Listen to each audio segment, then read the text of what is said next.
Olá, pessoal. Dando continuidade à nossa aula de Química Atmosférica, hoje nós vamos falar agora aqui de chuva ácida, né? Ou deposição ácida, como vocês preferirem. Pessoal, a chuva ácida, ela em geral, as consequências dela são muito mais consequências ambientais, certo? Os problemas causados pela chuva ácida são ambientais. E essa chuva ácida, tá? Em geral, quando ela acontece, ela não é muito perceptível às pessoas, salvo algumas exceções. Outra questão, professor, mas toda a chuva não é ácida? Sim, partindo do conceito de ácido na escala de Mohs, né, que a gente está falando que qualquer pH abaixo de 7 é ácido, 7 neutro e acima alcalino, sim. Realmente esse pH dessa água da chuva vai estar em média de 6, 5,5, 6,2, enfim. Contudo, quando a gente está falando de chuva ácida, a gente está falando de esse pH um pouco mais baixo que isso, por volta de 5, 4,6, tá? 5,2. Então, são pH em qual a água está muito mais ácida. Como é que se dá essa formação de chuva ácida? Essa formação de chuva ácida, ela geralmente ela sempre é por ações do homem, por contaminação antropogênica? Não. Como é que ela acontece? Pessoal, a chuva ácida, para que ela acontecer, é básico. Ela primeiro vai acontecer com frequências em ambientes onde eu tenho uma grande industrialização, em cidades industrializadas. Claro que se eu tiver uma transferência, dependendo da dinâmica do ar, de transporte, possa acontecer essa chuva ácida numa região aos redores de grandes centros. Mas, a princípio, a chuva ácida ela vai ser formada preferencialmente onde eu tiver uma grande concentração de poluentes na atmosfera. Em geral, esses poluentes, especificamente como óxidos de enxofre e óxidos de nitrogênio. Tá? E esses óxidos eles vão ser lançados, na maioria dos casos, por queima de combustíveis fósseis. Tá? Em maior concentração, até porque a quantidade é o combustível que nós mais usamos, tá bom?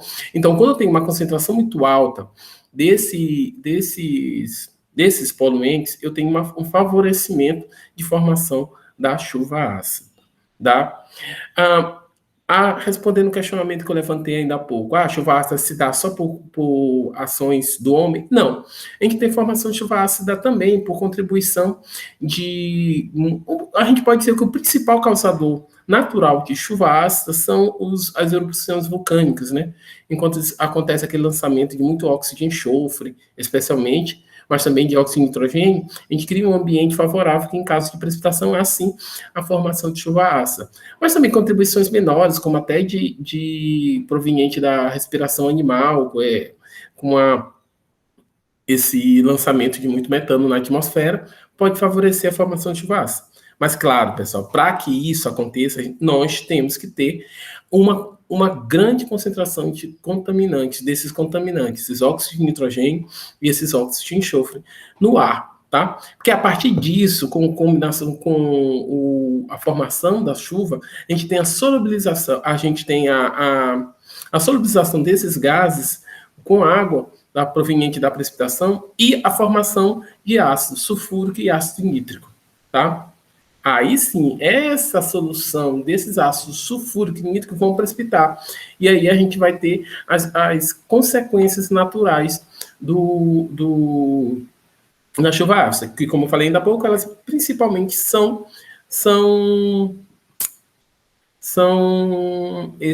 principalmente são ambientais, contudo, não somente ambientais, tá?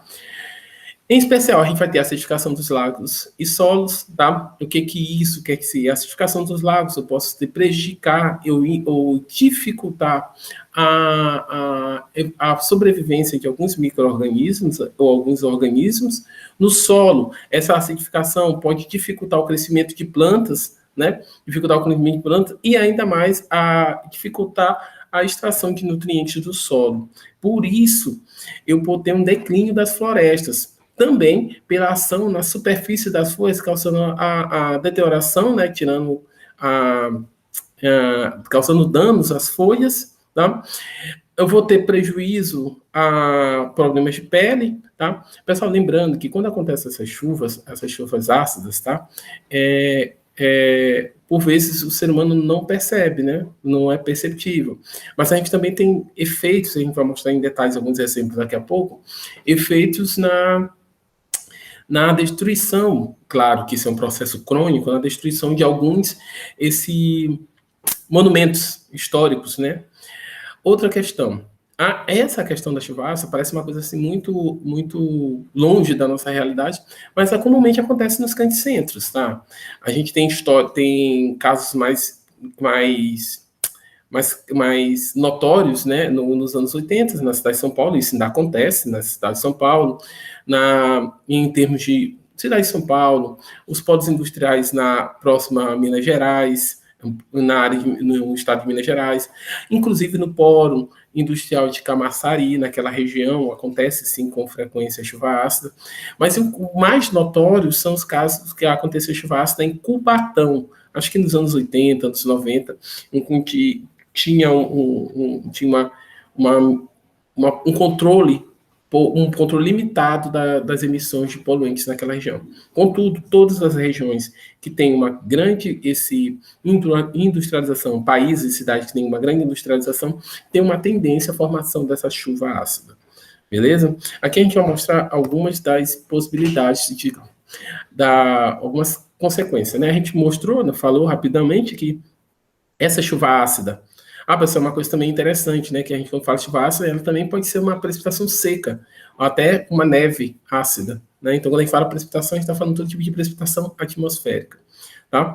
É causado pela poluição, né, como eu falei, causado pela queima de combustíveis fósseis, seja carvão, petróleo, enfim, qualquer um desses combustíveis que tenha nitrogênio e enxofre, que com sua queima a gente vai ter a liberação de óxidos desses dois compostos, especialmente. Aí com isso a gente tem a dissolução dos óxidos e vai ter essa mistura, que pode ser de ácido nitroso, ácido nítrico, ácido sulfúrico, ácido sulfuroso. Mas, pessoal, a concentração majoritária da formação de uma chuva ácida é de ácido sulfúrico em maior proporção e em menor proporção de ácido nítrico. E claro que tem esses outros ácidos compondo, mas eles são minoritários em termos de composição.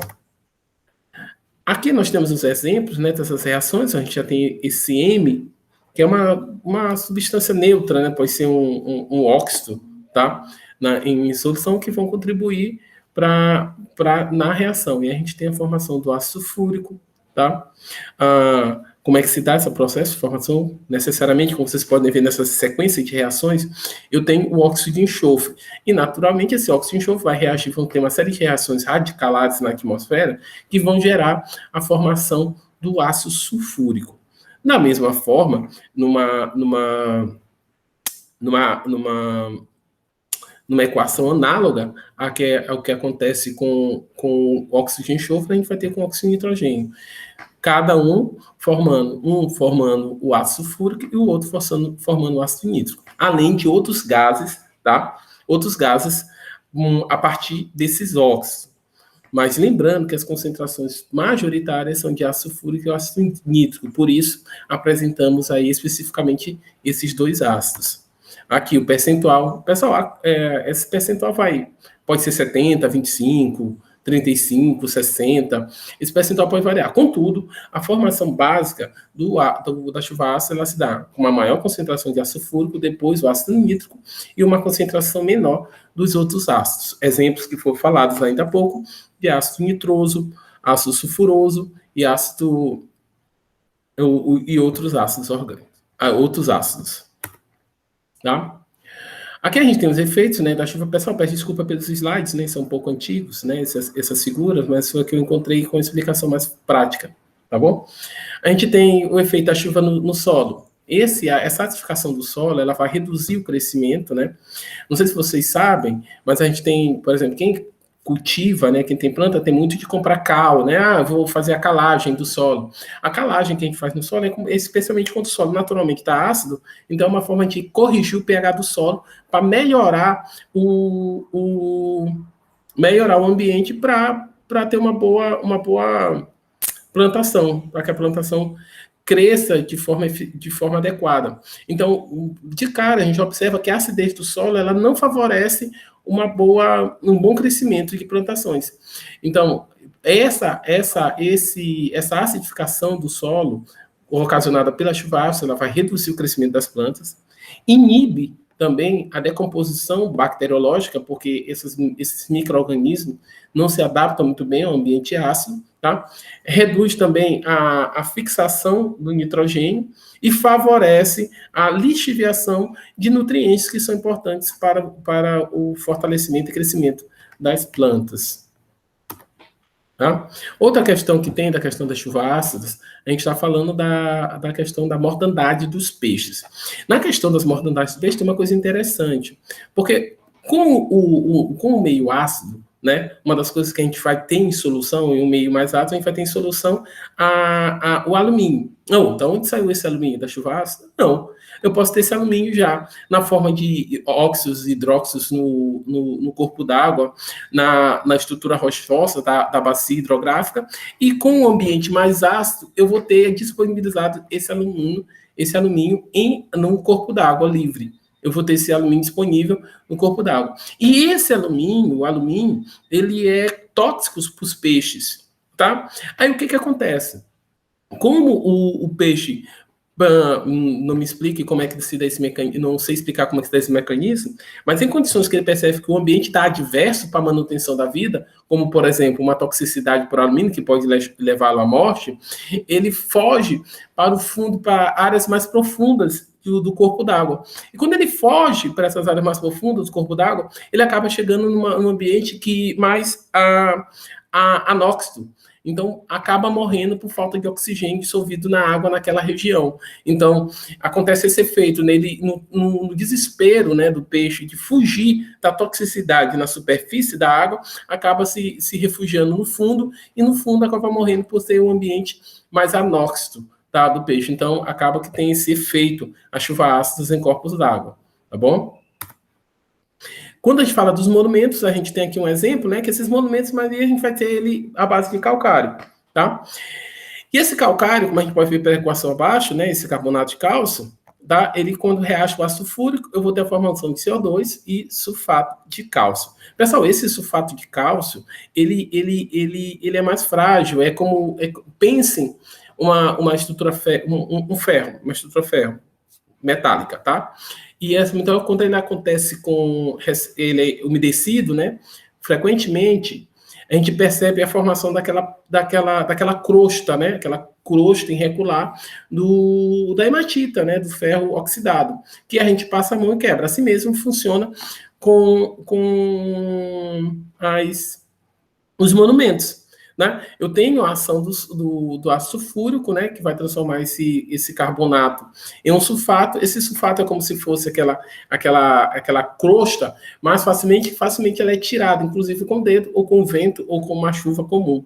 Então, a gente tem um desgaste, essa sequência de fotos aí, que não são lembrando, as mais bonitas, né, esse slide, mas mostra como se dá a destruição de monumentos históricos quando submetidos a chuvas ácidas, tá? A chuva ácida ou precipitação seca cai, né, na primeira etapa. Eu tenho a formação dessa crosta, né, que aí é essa transformação do carbonato para o sulfato, tá bom? E aí eu tenho a formação dessa crosta. Naturalmente eu tenho desgaste, seja por vento, questões de intemperismo. Pelo vento, que essa crosta formada, ela já não tem adesão ao material, então ela facilmente pode ser retirada. E eu tenho a remoção dessa camada, essa camada de sulfato que foi formada. Tá bom? Então, com isso, eu tenho uma depreciação de um monumento histórico, por exemplo. Aqui a gente tem um exemplo, ó. Na esquerda a gente tem a estátua, como ela era antes, e aqui, após alguns efeitos de intemperismo. Aí a gente está botando como exemplo, né? Eu não posso afirmar que essa foto foi totalmente desgastada por chuva ácida, mas é o efeito que a chuva ácida pode causar num monumento é esse bem aí, tá? Esse desgaste. Claro que isso não acontece em uma, duas, três chuvas, mas com uma sequência de contato desse monumento histórico, né? Com pH, com chuvas com pH muito baixo. Aqui nós temos a camada de ozônio. Pessoal, a gente fala muito em camada de ozônio, já falou aqui de ozônio várias vezes, falou exaustivamente, mas a camada de ozônio é essa camada que a gente já falou, de 10 a 50 quilômetros, que está na estratosfera, tá? Esses 10 a 50 quilômetros parece algo muito espesso, mas não. Essa camada de ozônio é uma camada muito fina, né, na superfície da Terra. E ela tem uma responsabilidade muito grande, né? Ela tem a responsabilidade de nos proteger de radiação ultravioletas de alto poder esse radiante, tá? Aí impedindo que maior parte dessa radiação ela caia na superfície da Terra. Com o caso acontecesse isso, a gente seria até inviável a vida na superfície terrestre, caso não houvesse a proteção dessa camada de ozônio. Tá? Essa proteção da camada de ozônio se dá, sobretudo, para comprimentos de onda menores, ou seja, lembra que a gente falou, né? Quando a gente tem um comprimento de onda menor, a gente tem uma energia radiante mais forte. Então, essa energia radiante, o VC e o VC, que elas são mais intensas, no caso da UVC, a camada de ozônio estratosférico, ela absorve completamente, ao UVB um percentual muito grande, e a UVA ela é transparente. Ela é transparente. É isso mesmo. Ela é transparente a essas radiações. Que essas radiações já não causam um efeito deletério à vida, não tem um poder radiante tão grande como o VA, o VB e o VC. E como é que se dá essa absorção? Pessoal, essa absorção se dá muito em função das características da molécula, né? A gente tem uma ideia que a molécula tem que vibrar em uma frequência muito similar ao comprimento de onda da energia radiante. Aqui fica mais claro, né? Por exemplo, o que eu falei para vocês, quanto menor esse comprimento de onda, mais intensa é a radiação mais forte, digamos assim. Então, a gente tem aqui o VC com comprimento de onda menor que 280 nanômetros, que ela é completamente absorvida pela camada de ozônio e pode danificar as córneas, por exemplo. Agora, aqui a gente tem o VB, aliás, que é 280 e 320, né? Então, ela é parcialmente, né, absorvida pela camada de ozônio e ela pode causar vermelhidão e diferentes tipos de câncer de pele. Já a UVA, que a camada de ozônio é transparente, esse tipo de câncer, ou seja, ela não absorve essa radiação nesse comprimento de onda e que não possui efeitos maléficos ao ser humano, tá? Mas partindo do pressuposto, né, pessoal, que a gente está falando de uma exposição comum, normal, né? Qualquer tipo de exposição excessiva a uma energia radiante pode gerar, sim, algum tipo de dano à saúde. Aqui a gente mais uma vez aquela formação, como se dá, né? A formação do ozônio, né? E que a gente vai ter a radiação ultravioleta, tá? Que vai incidir sobre uma molécula de oxigênio, no caso oxigênio, formando dois átomos, né? De oxigênio e vão reagir com outra molécula de oxigênio e a gente vai ter a formação do ozônio. Da mesma forma que esse é o mecanismo de formação do ozônio, a gente tem um mecanismo similar de destruição do ozônio. Então, se eu tiver um excesso de energia ultravioleta nesse comprimento de onda, eu posso, então, levar a mesma energia que favorece a formação do ozônio, eu posso levar à destruição dessa molécula tão importante para a formação para a proteção da vida na Terra. Então tem que haver equilíbrio, né?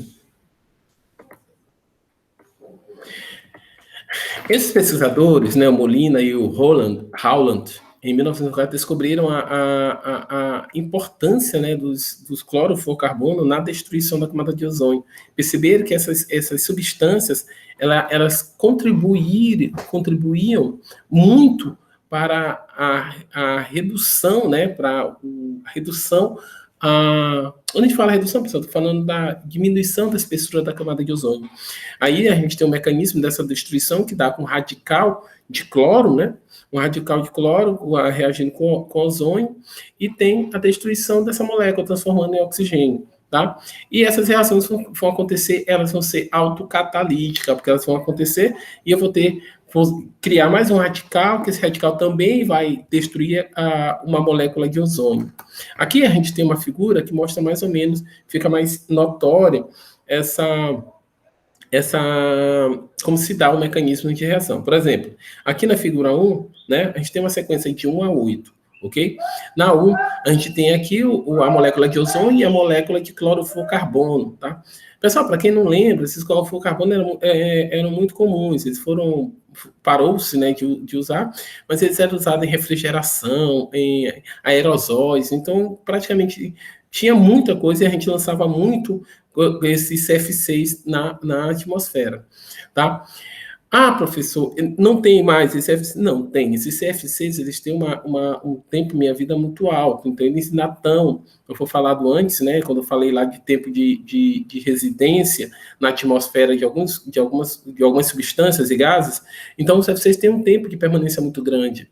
É tanto que, por mais que tenham sido proibidos nos anos 80, até hoje há moléculas de CF6 que contribuem para causar efeitos para causar destruição na camada de ozônio, tá? Voltando aqui ao nosso slide, eu tenho a figura 1, tem as duas moléculas, né? O que acontece? Essa molécula de CFC, quando ela recebe uma radiação ultravioleta num comprimento de onda suficiente para destruição, para quebrar essa ligação, eu tenho a formação de um radical cloreto. Tá? Esse radical cloreto ele tem energia suficiente para quebrar a molécula uma ligação de oxigênio na molécula de ozônio. E com isso, eu vou formar esse monóxido de cloreto, tá? Monóxido de cloreto e uma molécula de oxigênio molecular, tá? O que acontece? Nesse momento aí, eu quebrei, já destruí uma molécula de ozônio. Tá? Então, já causei uma redução, digamos assim, na concentração de ozônio na atmosfera. Mas esse não é só esse o problema. É porque essa reação, quando eu falo que ela é autocatalítica, é porque ela vai criando outras espécies que também têm o mesmo poder de destruição da molécula de ozônio. Então, aí a gente vai ver já na figura 5, na etapa 5, né? Eu tenho aí, agora, a destruição desse monóxido de cloreto, né? Pouco estável, por uma molécula, né? Por um átomo de oxigênio, que recompôs uma molécula de oxigênio. Quando eu tenho essa recomposição da molécula de oxigênio, o que eu volto a ter? Um radical cloreto. Certinho? Esse mesmo radical cloreto, aí o que ele vai fazer? Atingir, atacar outra molécula de ozônio, tá? Outra molécula de ozônio. E quando ele faz isso, ele faz todo esse processo e recompõe a estrutura, pode recompor a estrutura do CFC, do clorofluorcarbono, tá bom? Então, o que acontece? Aí eu tenho a recomposição dessa molécula que está lá na etapa 1, que pode novamente reagir com uma molécula de ozônio e assim repetir esse ciclo. Então, isso é um ciclo que a gente chama de autocatalítico. Então, por isso que faz sentido quando a gente afirma, com as afirmações sobre a persistência desse CF6 até hoje na atmosfera, esse destruindo a camada de ozônio. Aqui a gente tem uma figura, mas ela tem um time limitado, né? Onde a gente tem aí até 2000. Tá? Essa aí a gente está falando da concentração do CFC, tá? E aí tem aí no Cabo Green, tem Tasmânia, na Tasmânia, né? É um exemplo lá na Tasmânia. Aí a gente tem a contribuição. Vocês estão vendo aqui que nos anos 80, né, 85, a gente tem assim, um aumento da concentração desse CFC11 na atmosfera. Quando começou a ser proibido, lá para os anos 80, 90, aí sim, acabou o lançamento, mas continua estável, ou seja, houve uma cessão da liberação desses poluentes na atmosfera, contudo, a concentração dele não reduziu, ficou estável. Por quê? Porque esses mecanismos dele, quando na atmosfera, eles são autocatalíticos, tá? E como ele tem um tempo de residência muito grande na atmosfera, eles continuam ativos no processo de destruição. A vantagem é que, pela suspensão de utilização desse tipo de poluentes, né, desse tipo de produtos, não há um aumento da concentração. aí houve sim essa estabilização. Contudo, não percebe-se uma redução. Mas claro que a gente está falando do recorte aí de até 2020, né? 20 anos atrás, né? Então, eu tenho até que atualizar esses gráficos. Aí aqui a gente vai mostrar também, aí essa é uma descoberta do Paul Crutzen, tá? Que descobriu a importância dos óxidos de nitrogênio. Pessoal, sempre quando eu falo esses óxidos de nitrogênio, é por conta que tem esse monóxido, tem o dióxido, tá? E além disso, tem outras espécies, né? Então, geralmente eles são colocados como NOx, tá? A destruição do camada de ozônio. Eles vão ter, pessoal, se a gente observar, eles vão ter olha essa reação, tá? Do Molina com o cloreto, né? E olha essa reação do Paul-Crutzen com o óxido de nitrogênio. Elas são exatamente a mesma coisa. A diferença é que no lugar do radical cloro, eu vou ter o radical do monóxido de nitrogênio. E eles vão ser a mesma reação e vão ter o mesmo efeito na destruição das moléculas de ozônio. Pessoal, não confundam quando eu falo que da destruição da camada de ozônio, a destruição da molécula de ozônio, e quando eu for falar de buraco na camada de ozônio, tá? Quando eu estou falando dessas equações, são equações pontuais, que eu posso haver uma redução da espessura da camada de ozônio. Mas a questão do buraco na camada de ozônio, vou explicar daqui a pouco, ela é um evento que acontece todo ano e é pontual, beleza? Então, continuando. Então, onde são as principais contribuições desses óxidos de nitrogênio? Entre os principais, a gente tem os aviões supersônicos, né, que eles lançam esses poluentes praticamente na estratosfera. Tá? Mas, claro, se a gente tiver poluentes persistentes com grandes concentrações, esse poluente pode, inclusive, ser lançado daqui da superfície, né, até da troposfera até a estratosfera. Esse ciclo de reações autocatalíticas, a gente pode usar, onde a gente coloca o radical de cloro, é o que eu falei para vocês, tá? São bem análogos, tá? Onde o radical de cloro, eu posso ter um radical de bromo, ou de qualquer outro halogênio, e no monóxido de nitrogênio, que vão ter esse mesmo efeito de degradação da molécula de ozônio. E como eu falei para vocês, ele é autocatalítico, né? Eu começo a degradar, eu tenho a reestabilização do agente causador da degradação da molécula de ozônio e ele volta a atacar outra molécula. Então, é um processo que não para. Esse é um dos problemas desse tipo de reação. Tá bom? Aí nós temos o percentual como é o nome? De ozônio estratosférico, né, que as medidas, né? Aí eu acho que esses valores, pessoal, na superfície é de espessura, tá? Aqui nós temos uma evolução, né, do buraco na camada de ozônio. Pessoal, essa camada, eu sempre confundo se é polo norte ou polo sul. Acho que é polo sul, onde que a gente... Groenlândia. Na área da Groenlândia, né, que a gente vai acontecer a parte polo norte. A gente vai ter a formação desse buraco de ozônio. Contudo, hoje já se observa também a formação de buraco de ozônio no polo norte, no polo sul. Enfim, o certo é que hoje já é registrado a formação de buraco na camada de ozônio nas dois polos do planeta. Né? A gente observa aí, nessa sequência de 1995 até 2014, né, que horas a gente tem um buraco da camada de ozônio maior, por horas tem um buraco da camada de ozônio menor, e assim sucessivamente. Tá?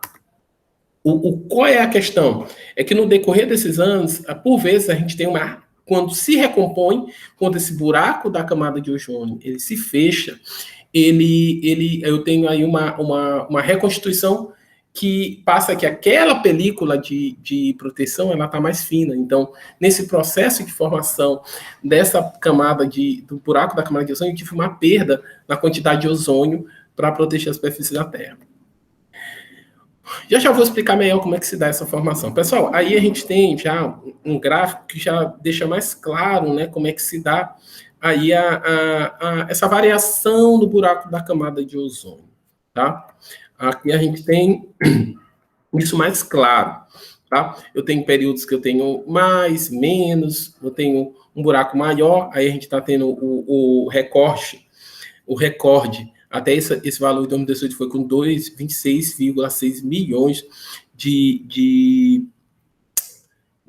de quilômetros, tá? Quadrados, tá? Mas hora tá menor, hora tá maior. Vamos lá. Agora, professor, como assim que o senhor está falando que o buraco da camada de ozônio faz? Porque a impressão que a gente tem é que quando se fala assim, pessoal, eu nem falei da unidade, essa unidade Thomson, tá? Aí tá falando aqui nessa escala, tá falando enquanto que essa espessura, né, tá maior ou menor. Quanto mais azul tá maior, e a partir que vai ficando vermelho, aliás, azul tá menor, e a partir que vai ficando vermelho tá maior, tá? Então, o que acontece, pessoal? Eu tô falando, vocês dizem, como assim? Esse buraco não é eterno e não fica lá o tempo todo, não, pessoal. Esse buraco, ele é sazonal, tá? O buraco da camada de ozônio, ele acontece mais ou menos tá perto de começar a acontecer, mas que começa ali no final de agosto, tá? Ele abre no final de agosto e vai até início de novembro, meados de novembro, um período assim entre final de agosto, setembro, novembro. Nesse período que a gente tem a formação do buraco da camada de ozônio. Como assim, professor? Todo ano acontece? Todo ano acontece. E hoje é registrado esse buraco na camada de ozônio nos dois polos, tá? Pessoal, vendo aqui a figura agora, e eu supondo que aquilo ali é a ponta do Brasil, né? Então, esse buraco da ozônio, ele acontece frequentemente, com mais frequência, no Polo Sul, tá? Mas hoje já foi detectado formação de buraco na camada de ozônio no Polo Norte, tá? Voltamos aqui. Como é que funciona? Pessoal, a gente tem Vamos lá. Nesse período do ano, essa área ela tá mais fria que o normal. A gente está falando aí nessa região, nessa altura, em torno de menos de 80 graus Celsius, tá? Então, o que acontece? Associado a isso, né? Eu vou ter uma rotação da Terra nessa região, a gente tem uma rotação da Terra, né, com velocidades altíssimas. Então, nesse processo, eu vou ter a formação de um vórtice, tá, pessoal? De um vórtice. Você sabe, como se fosse um redemoinho. Então, eu vou ter a formação desse vórtice. Só que nesse processo de formação desse vórtice, eu tenho algumas espécies, inclusive de ricas em cloro, que elas estão na condição inerte. Só que, dada a temperatura e com essa reação, elas vão ser... Eu queria lembrar a sigla, NOPS, NOPS, tá? Enfim, tem uma sigla, vocês estão molhada no Colin Board, né? Tem uma sigla que são esses corpos. Então, o que eu passo? Eu passo nessa condição de temperatura e com a concentração mais alta de moléculas de cloro, eu passo a ter esse cloro na forma ativa, na forma de radicais de cloreto ou de óxido de cloro. Beleza? Monóxido de cloro. E esses gases ativos, eles passam nessa velocidade a destruir moléculas de ozônio nessa região. Dado isso, a rotação, a temperatura muito baixa, eu tenho a formação desse vórtice. E esse vórtice, pessoal, essa formação desse vórtice, ele é a formação do buraco da camada de ozônio. Então, ele acontece nesse período do ano. Se vocês tiverem o cuidado de ver no gráfico, acho que em algum desses gráficos, tá? E eles sempre são no mesmo período do ano. Sempre a medida dele é em setembro. Eu não tenho nenhum desses gráficos, não tenho, tá? Eu estava querendo procurar, que quando vocês procurarem, sempre vão ter a data de setembro, porque é onde a gente vai ter a formação dessa camada de ozônio. Dá uma lida, né? Eu vou ver se eu encontro o livro, vou colocar a foto da explicação mais rica dessa formação do buraco na camada de ozônio, tá bom? Mas o que é importante saber é que ele vai formar todo ano esse buraco na camada de ozônio. Pessoal, quer dizer que esse problema é só anual? Não, pessoal, o que acontece? Com essa formação do buraco, da camada de ozônio? Lembra? Visualize, pense que esse buraco na camada é um vórtice, que ele vai rodando, rodando, rodando, eu estou consumindo ozônio, só que por vezes, quando termina essa etapa em que as temperaturas voltam a aumentar e eu tenho a reconstituição desse buraco na camada de ozônio, por vezes, eu não recupero todo o ozônio que eu tirar antes da formação. Então, acontece que a formação desse buraco, por vezes, favorece a redução da concentração de ozônio na camada de ozônio. Tá? Então, por isso, eu acabo reduzindo a proteção da Terra. Beleza? Por questões geológicas, né, a gente acaba que a gente vai ter muitos dos poluentes que são lançados em toda a parte do planeta acabam sendo direcionados para essa região. Beleza? Acho que deu mais ou menos para entender. O que eu quero que vocês entendam? Que essa camada de ozônio, buraco, ele é formado todo ano, num período específico, tá? Tem reações químicas que vão envolver moléculas de cloro e outras espécies, tá? Que são sólidas, tá? A princípio, depois ficam na forma sólida, passam por um estado e deixam de ser inerte para ser ativos, e nesse processo acabam com a destruição de moléculas de ozônio, tá? As equações do Colin Burge, no livro Colin Burge de Química Ambiental, tem bem explicadinho isso, que é bem interessante, tá bom? Deem uma olhada. Ok? Aí vamos lá. Aí aqui algumas consequências, né? O aumento dos casos de câncer de pele, de cataratas em regiões do hemisfério sul, né? Como Austrália, viu como acertei? Hemisfério sul, Austrália, Nova Zelândia, África do Sul, Patagônia, tá bom? Aí aqui a gente tem um exemplo do Chile, né? Que tem o aparecimento da buraco de ozônio sobre o Polo Sul, e a gente tem um aumento, né, de 132% de câncer de pele. Inclusive lá a campanha, né, para uso de creme protetores. Tá bom? Pessoal, esses dados que eu estou mostrando aqui é tudo para dizer que isso é um problema real, tá? Talvez para a gente aqui no Brasil a gente só sinta o calor, alguma coisa, mas tem regiões que é um problema de saúde pública, né? Incidência de pessoas com câncer de pele altíssima. A gente está vendo agora aqui, ó, pessoas acima de 65 anos, 75% dela tem câncer de pele na Austrália, que está mais perto ali daquele polo, tá? Aí a gente tem um exemplo de uma lei local, né, que obriga as crianças a usarem papel e cachecol para se proteger. Ainda tem aí, ó, que a agência americana, a Academia de Ciências dos Estados Unidos calcula que apenas na Austrália estejam surgindo anualmente 10 mil casos de carcinoma de pele, que é câncer de pele causado pela redução da camada de ozônio. Beleza? Como é que se dá essa redução? Quando eu tenho a formação desse buraco, quando ela se recompõe, se reconstitui a camada de ozônio, eu tenho a supressão daquele buraco, ela não se recompõe com a mesma concentração, eu tenho uma perda. Tá? Continuando ainda falando sobre esses efeitos atmosféricos, né? A gente tem aí o efeito estufa e o aquecimento global, tá? Quando a gente fala em efeito estufa, pessoal, a gente tem que considerar também que efeito estufa é algo que garante a vida, né, da população. Se a gente não tivesse uma camada de uma quantidade de energia que refletisse e voltasse para o solo, a gente não teria uma superfície muito fria e provavelmente não seria um ambiente adequado para a manutenção da vida.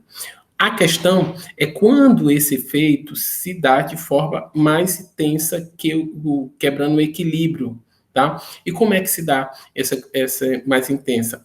É quando a gente tem uma concentração muito grande de poluentes.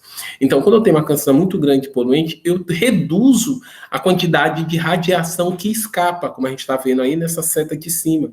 Então, eu reduzo essa quantidade de radiação que escapa, e toda radiação que reflete na superfície da Terra acaba ficando refletindo, ela acaba ficando indo e voltando, e com isso eu tenho esse efeito estufa, que é um aquecimento excessivo, muito associado às estufas utilizadas para manutenção de temperatura e para manutenção de uma temperatura agradável para cultivo de algumas espécies, tá bom? Então a gente tem alguns exemplos, né? O desmatamento, aí a gente tem os famigerados gases de efeito estufa, né? dióxido de carbono, metano, enfim, uma infinidade que eu vou falar de alguns deles daqui a pouco. Claro, CF6, que hoje isso não é uma realidade, né? Eles não são proibidos, tá? Naturalmente, a queima de combustíveis, né? Derivados de petróleo, a radiação absorvida. Petróleo e etanol. Pessoal, etanol também produz, claro. Mas se a gente comparar com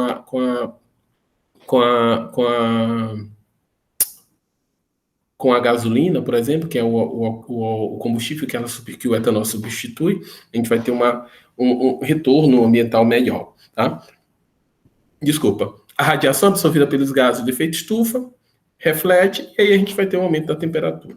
E esse efeito estufa, que a princípio ele acontece naturalmente, mas a gente intensifica com as nossas atividades antropogênicas, sobretudo com o lançamento desses poluentes que está sendo demonstrado aí na figura. Tá? Aí nós temos o mecanismo, né? A gente tem aí a incidência total envolvendo todos os comprimentos de onda, aí a gente tem aí o espectro da eletromagnética, que faz comprimento de onda, raios cósmicos, raio gama, raio X. Aí a gente tem bem ali, no pequeno, estreito pedacinho, o espectro do visível, né? Onde a gente consegue observar a cor. Tá bom? Então, como é que se dá isso, pessoal? A gente falou de efeito estufa, falou da absorção de ozônio, como que o ozônio absorve aquele UVC, UV e UVB, tá? E não absorve o UVA, por exemplo, né? É porque a capacidade de uma molécula qualquer absorver uma determinada energia eletromagnética vai depender de quando essa vibração dela ela está na mesma frequência do comprimento de onda da energia que está sendo aplicada. Como assim? Tá? Então, por exemplo, quando a gente fala na questão da energia eletromagnética, né, ela tem uma vibração, beleza? Ela tem. Então, basicamente, aí a espécie química, né, a espécie química que vai absorver essa energia, ela vai ter que estar no mesmo ritmo, tá? No mesmo ritmo para ir absorver. Caso contrário, ela vai passar por essa molécula sem absorver. Então, a gente vai ter moléculas que absorvem mais energia do que outros. Ou, vou recompor, vão ter moléculas que absorvem mais um tipo de energia que outras. Ou não absorvem aquele tipo de energia e absorve outra. Tá? Então, a gente tem aí, 20% da luz incidente são absorvidas por gases, tá? UV. E pelo ozônio atmosférico. Aí a gente tem também o oxigênio diatômico, tá? Que tem a absorção do CO2 e água, são muito contribuintes na absorção, tá? Pelas gotículas de água presentes no ar. E o restante, 30%, são refletidos de volta para o espaço. Aí que está a questão, aquilo que a gente está falando do efeito estufa. Às vezes, quando eu tenho uma grande uma camada de poluição mais espessas, eu tenho uma redução desses 30% que são refletidos para o espaço, que acaba voltando para a superfície terrestre. Tá? Mas qual é o principal problema? Aí a gente tem um principal problema quando a gente pensa em energia térmica, é a energia infravermelho.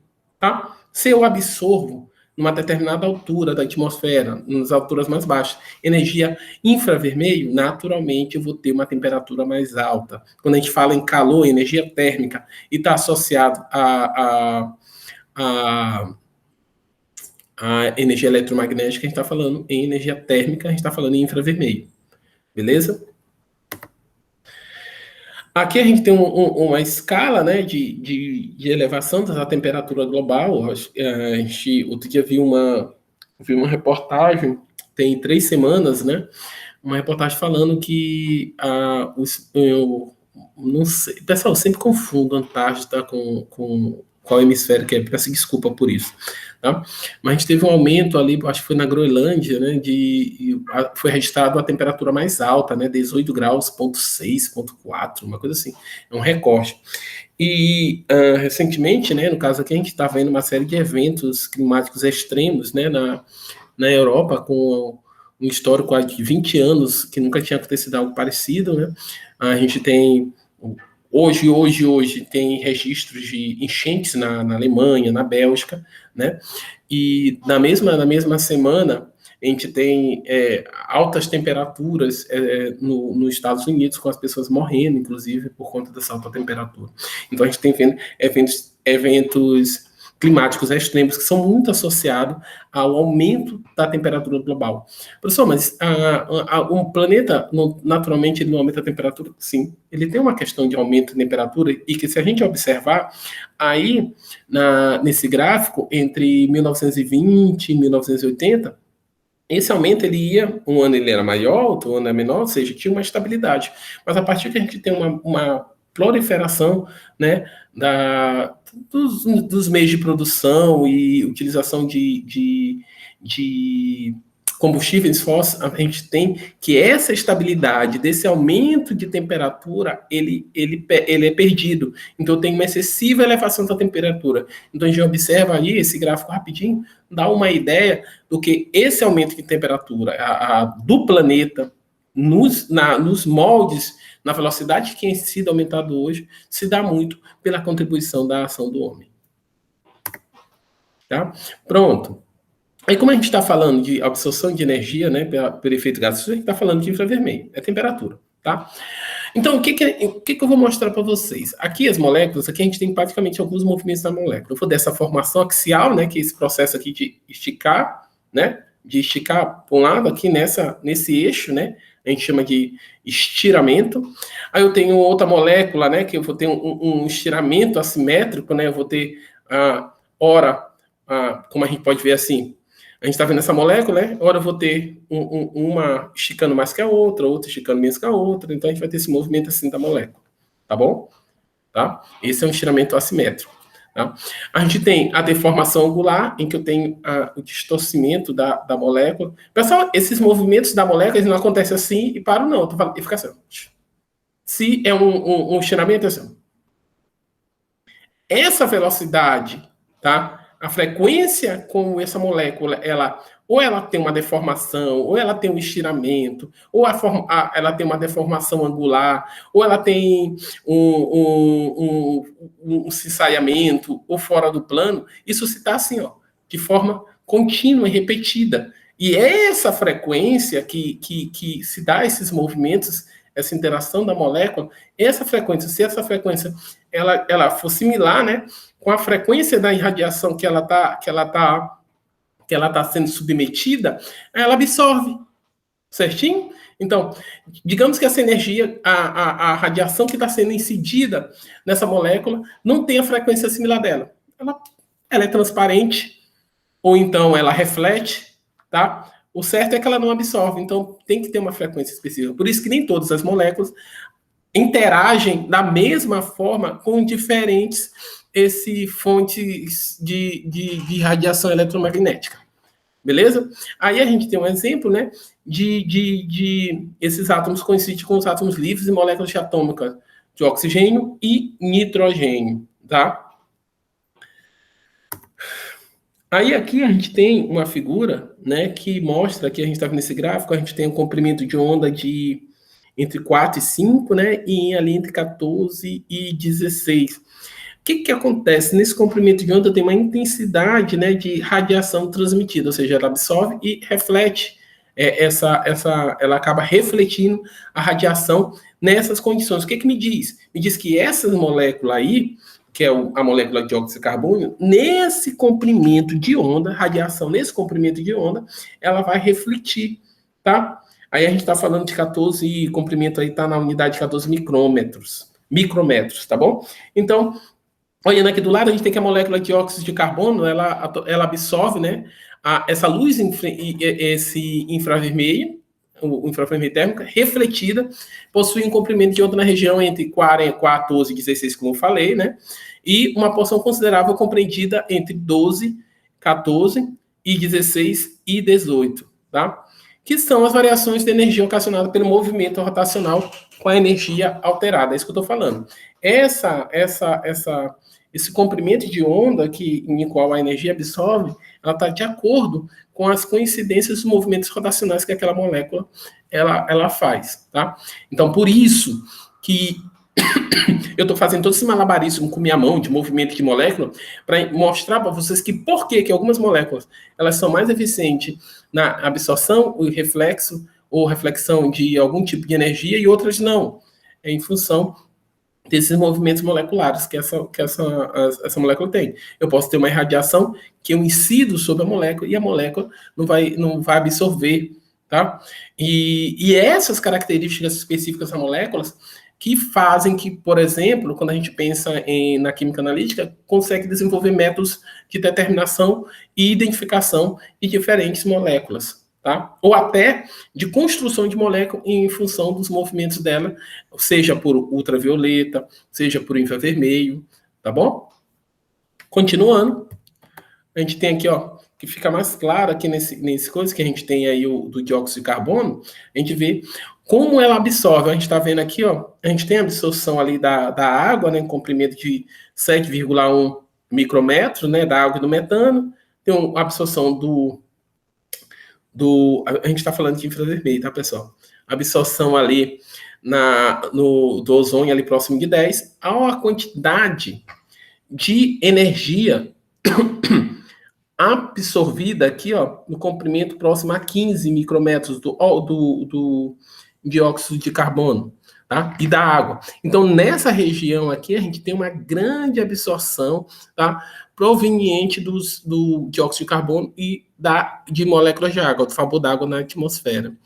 Certinho? Então, ela, se tiver em concentração alta, se tiver bastante dióxido de carbono, e tiver a banda de vapor d'água, né, nesse comprimento de onda, né, eu vou favorecer a uma intensificação do efeito estufa. Ok? Aí a gente tem, claro, que a questão da atmosfera, que é importante, e quando a gente fala do dióxido de carbono, pessoal, estou falando aqui um recorte específico do dióxido de carbono, é dada a importância dele como gás do efeito estufa. Pessoal, toma um pouco d'água.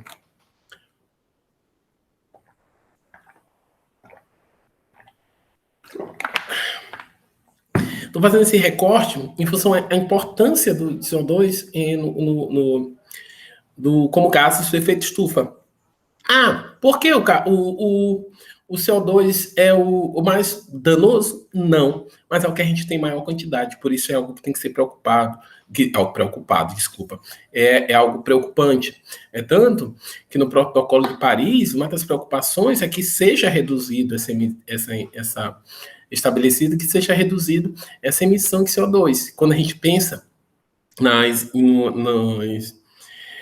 nos países industrializados, que essa redução tem que ser por métodos de produção mais limpos. Já quando a gente pensa em países em desenvolvimento, e sobretudo com floresta, como o caso do Brasil, essa redução tem que se dar especialmente pelo controle, tá? O controle e fiscalização para redução de queimada e desmatamento.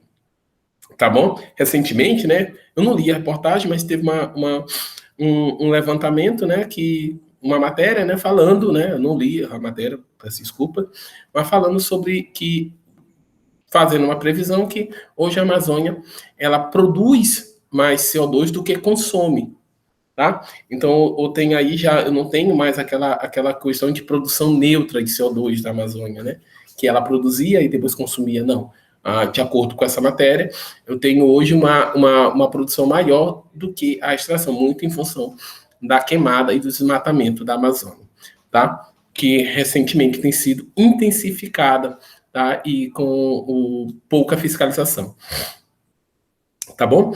Aí a flutuação nacional das concentrações de CO2 são atribuídas ao crescimento da vegetação na primavera e no verão, ou seja, eu tenho naturalmente no decorrer do ano, eu tenho aquele momento que é natural, eu tenho uma concentração maior de CO2 e uma redução desse CO2, muito relacionado, como colocado aí do lado, ao crescimento da vegetação na primavera e no verão, tá? Que vai remover mais CO2, e ao ciclo de decomposição da vegetação no noturno e no inverno, que aumenta essa quantidade.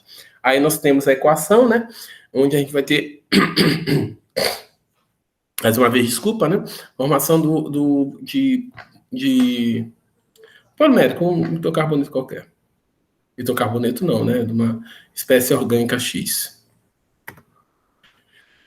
Aqui, pessoal, a gente tem um equilíbrio natural, né, do CO2. Aí a gente está ignorando queimada, está ignorando esse transferência de... A gente está ignorando lançamento por queima de combustíveis fósseis, tudo mais, tá? Na verdade, não, né? Está aqui do lado, combustão de combustíveis fósseis. Enfim, como é que a gente funciona? Bora esquecer essa queima de combustíveis fósseis que está à esquerda.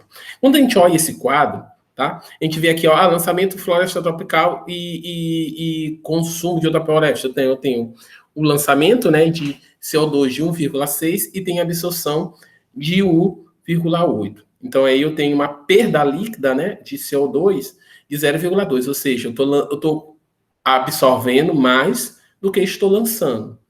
Beleza? Então tem uma perda de CO2 que está na atmosfera. Essas florestas elas estão extraindo CO2 da atmosfera. Além disso, um grande absorvedor de CO2, como também também um grande contribuidor de lançamento de CO2 é o oceano. Tá? Mas quando a gente vê aí, de acordo com esse equilíbrio colocado, a gente tem uma perda, uma recuperação de 92 e uma liberação de 90. Então eu tenho uma perda líquida de 2. Tá? Pessoal, isso aí, pessoal, claro que isso aí são estimativas, né? São feitos, tem referência e tudo mais, mas são feitas a partir de calculação estimativa.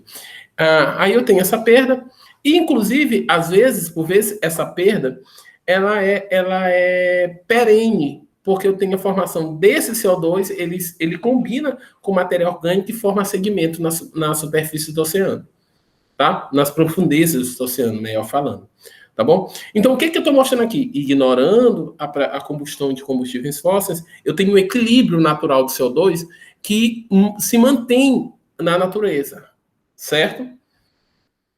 Agora, quando aí entra a questão que cai por terra, o argumento, né, que o aquecimento global não tem nada a ver com a atividade humana. Não, tem. Agora, quando a gente coloca a combustão de combustíveis fósseis, ele só lança CO2. E essa combustão de combustíveis fósseis, ela só tem aumentado com o decorrer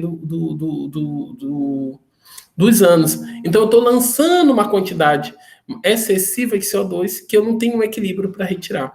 Então, esse lançamento excessivo, eu aumento o efeito estufa, tá? E, por consequência, eu contribuo para o aumento da temperatura global.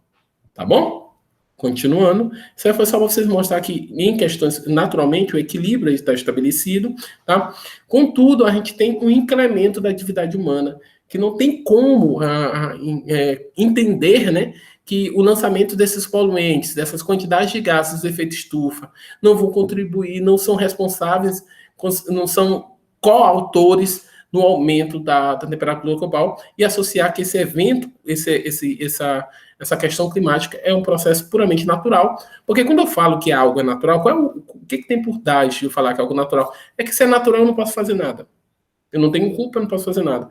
Então, não. Todo mundo pode fazer sua parte, tá? Aí, com essas questões. Podendo usar combustíveis mais limpos, no nosso caso aqui, produzindo conhecimento para que isso aconteça, e é por aí. Mas que é certo que a contribuição da atividade humana, tanto no efeito estufa, como todos esses eventos, como as poluições atmosféricas e as consequências dessa poluição, tem muita contribuição das atividades antropogênicas. Aqui nós temos falando sobre o vapor d'água, né? A gente falou um pouco agora, né, do efeito. Isso aí, pessoal, eu não sei se em algum outro momento, mas quando eu comecei a falar de CO2, eu estou falando agora dos gases de efeito estufa. Aí a gente está falando do vapor d'água, não é um gás, né? Mas enfim, tá? Vocês entenderam. Então eu tenho aqui, né? Ele vai absorver também o infravermelho, né? Térmico, né? Devido às vibrações, que eu falei de deformação angular, que elas vão dar absorção aí no comprimento de 6,3 micrômetros, né?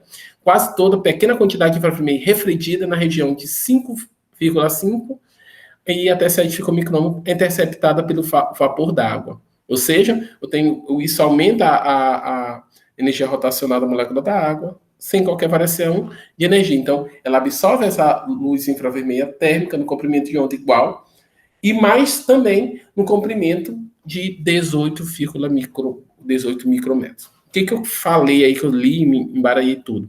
É que é aquele mesmo conceito que eu expliquei para vocês rapidinho do movimento.Esse movimento, essa deformação angular na molécula de água, ela favorece, né, dada a velocidade, favorece a absorção desse infravermelho térmico nesses comprimentos de onda, né? De 5,5 até 7,5, tendo uma maior absorção em 6,3, tá bom? Então, se ela absorve, né, acaba refletindo essa energia de infravermelho e tem um aumento da temperatura. Pessoal, pode ser estranho, né? Por exemplo, esse molécula de água absorvendo calor. É só a gente ter. Sempre quando a gente fala de clima equatorial. Equatorial? Ali na região amazônica? Acho que é isso, né? Enfim, aquele clima que o clima é úmido e quente. Então, é bem aquela sensação. Eu não sei se vocês já foram em Manaus, né? Mas essas regiões, né? As regiões que eu tenho uma umidade muito alta, né? Belém, Manaus, tal, tem uma umidade muito alta. Então, por conta eu ter essa umidade muito alta na atmosfera, eu também tenho uma absorção muito grande de infravermelho térmico. Então, como eu tenho essa absorção muito grande, eu tenho um ambiente muito quente, tá? Tá? Inclusive, esse ambiente quente e essa umidade alta favorece a precipitação. Contudo, essas precipitações acontecem, mas a gente não tem uma redução de temperatura, a gente tem um ambiente relativamente quente. Tá? É muito por conta também dessa capacidade da molécula de água de absorver infravermelho térmico. Pronto. Agora a gente vai falar de outras moléculas, outros gases de efeito estufa, pessoal. Gases que qual é a questão deles? Eles podem estar em menor concentração, mas aí entra uma questão. Eles contribuem mais vezes do que o dióxido de carbono. O dióxido de carbono acaba sendo uma referência, tá? Por exemplo, eu tenho metano aí, muito produzido lançado por decomposição de matéria orgânica, por decomposição que podem estar em lixões, em reservatórios hidrelétricos. Reservatório hidrelétrico, como assim? Pessoal, quando eu monto uma hidrelétrica, né, geralmente eu vou ter uma inundação de uma grande região, tá? E geralmente essa região ela vai ter árvores. Então, pense sei lá, uma floresta, tá? Que ela acaba sendo inundada para a construção de uma hidrelétrica. Isso acontece, é comum. Não sei se existe no Brasil alguma hidrelétrica que não inundou uma floresta, tá? Ou áreas ricas em mata, tá bom? Então, o que eu tenho ali? Eu tenho um processo de decomposição daquelas árvores frequente. Então, por conta disso, eu tenho lançamento de metano proveniente daquela decomposição daquelas árvores, tá bom? Eu tenho também proveniente da criação de gado, né? Os ruminantes têm uma contribuição considerável, tá, pessoal? Na produção de metano, na emissão de metano na atmosfera, além do cultivo de arroz. Esse cultivo de arroz é aquele que eu acho que é inundado o termo utilizado, né? Enfim, onde eu tenho alagado, que eu tenho produções que são em alagado, eu vou ter uma contribuição na formação de metano, tá? Em regiões pantanosas e tudo mais. E ele vai absorver uma grande quantidade de infravermelho térmico. Ele tem uma eficiência na absorção de 21 vezes maior que o dióxido de carbono. O que eu quero dizer com isso? Eu quero dizer que uma molécula de metano, ela absorve o mesmo que 21 moléculas de dióxido de carbono. Beleza? Então, isso quer dizer que uma molécula de metano, ela faz um efeito muito maior no aquecimento global do que a molécula de dióxido de carbono.